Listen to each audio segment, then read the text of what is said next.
দেশের সঙ্গে সঙ্গে পার্বত্য রাজ্য ত্রিপুরাতেও উৎসবের আমেজে পালিত হলো রঙের উৎসব হোলি।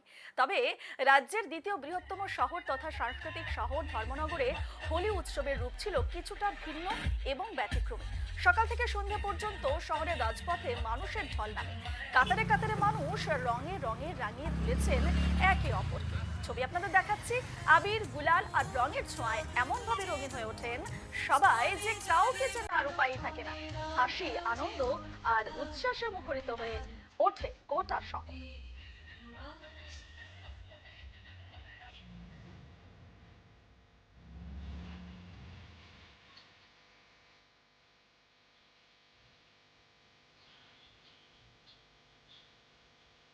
ত্রিপুরার ধর্মনগরের ছবি দেখাচ্ছি। আজ গোটা দেশের পাশাপাশি পার্বত্য রাজ্য ত্রিপুরাতেও একেবারে উৎসবের আমেজে পালিত হলো রঙের উৎসব হোলি। রাজ্যের দ্বিতীয় বৃহত্তম শহর তথা সাংস্কৃতিক শহর ধর্মনগরে হোলি উৎসবের রূপ কিছুটা ছিল ভিন্ন এবং ব্যতিক্রমী। এ নিয়ে আমরা আরো বিস্তারিত জানবো বা ছবি আমরা দেখানোর চেষ্টা করবো। আমাদের সঙ্গে এই মুহূর্তে ধর্মনগর থেকে রয়েছেন আমাদের প্রতিনিধি কিশোর। কিশোরের কাছে যাবো। কিশোর, তোমাকে জানাচ্ছি দোল উৎসবের অনেক অনেক শুভেচ্ছা। আমরা যেমনটা দেখতে পাচ্ছি একেবারে রঙে রাঙা হয়ে উঠেছে ধর্মনগরের একেবারে বিভিন্ন রাস্তা, বিভিন্ন মানুষ, বিভিন্ন ধরনের একেবারে রঙের একেবারে রঙিন হয়ে উঠেছেন তারা। এই মুহূর্তে ঠিক কি ছবি উঠে আসছে? একেবারে রূপা, তুমি সহ আমাদের দর্শকদেরও জানাই সেই দোল উৎসবের শুভেচ্ছা। মূলত যদি আমরা বলি পার্বত্য রাজ্যের যে হোলি উৎসব বা দোলের উৎসব কিন্তু একটু ভিন্ন আকারে হয়। বিশেষ করে যে রাজ্যের দ্বিতীয় শহর ধর্মনগর শহরে তা সম্পূর্ণ ব্যতিক্রমীভাবে সেই দোলের উৎসবটি পালিত হয়। মূলত সকাল থেকে সন্ধ্যা পর্যন্ত মানুষ কিন্তু কাতারে কাতারে রাজপথে সেখানে ঘুরে বেড়ান এবং একে অপরকে বিভিন্ন রঙে রাঙিয়ে তোলেন। কিন্তু এমন ভাবে রাঙানো হয় কার্যত কাউকে প্রথমে চিনাই যায় না তারা কারা রয়েছেন।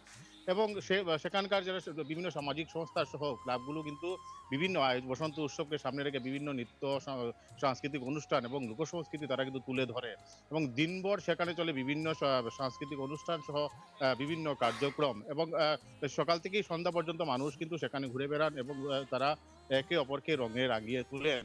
পাশাপাশি তোমাকে আরেকটা জিনিস জানিয়ে রাখবো, সেই যে দোল উৎসব অর্থাৎ যে হোলি উৎসব তা কিন্তু গ্রামাঞ্চলে আরো দীর্ঘ আকার ধারণ করে। বিশেষ করে আজকে থেকে টানা ১৫ দিন সেখানে কিন্তু বিভিন্ন তাদের কর্মসূচি রয়েছে। বিশেষ করে প্রতিদিন এক এক বাড়ি করে সেখানে তাদের যে হোলি উৎসবের গান সেখানে হয় এবং সেখানে ঐতিহ্য ধরে রাখতে সেখানে খিচুড়ি, সবজি সহ মিষ্টি পায়েসের আয়োজন করা হয় এবং তারা কিন্তু আবিরে মাতুয়ারা হন। পাশাপাশি আমরা যদি দেখি তাহলে উত্তর জেলা সহ বিভিন্ন ত্রিপুরা বিভিন্ন জেলায় কিন্তু সরকারিভাবে সেই দিবসটি কিন্তু পালিত হচ্ছে, বিশেষ করে সেই দোল উৎসবটি এবং সেখানে কিন্তু মানুষের সমাগমও কিন্তু হয়েছে প্রচুর সংখ্যক। যদিও আমরা যদি দেখি ধর্মনগর শহরের সেই যে দোল উৎসব অর্থাৎ হোলি তা কিন্তু ভিন্ন স্বাদ বা ভিন্ন মাত্রা এনে এনে দিয়ে থাকে।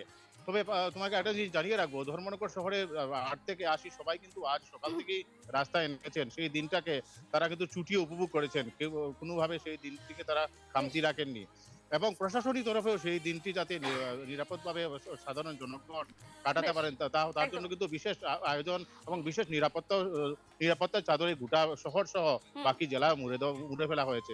বেশ মুড়ে বেশ মুড়ে বেশ, বলা চলে। একেবারে একেবারে কিশোর আমরা জানতেই পারলাম যে তুমি যেমনটা বললে একেবারে ব্যতিক্রম ভাবে পালিত হচ্ছে ধর্মনগরে রঙের উৎসব হোলি এবং প্রশাসনের দিক থেকেও বিভিন্ন ব্যবস্থা হাতে নেওয়া হয়েছে যাতে কোনো ধরনের অপ্রীতিকর পরিস্থিতির সৃষ্টি না হয়। ধন্যবাদ তোমাকে এই মুহূর্তে।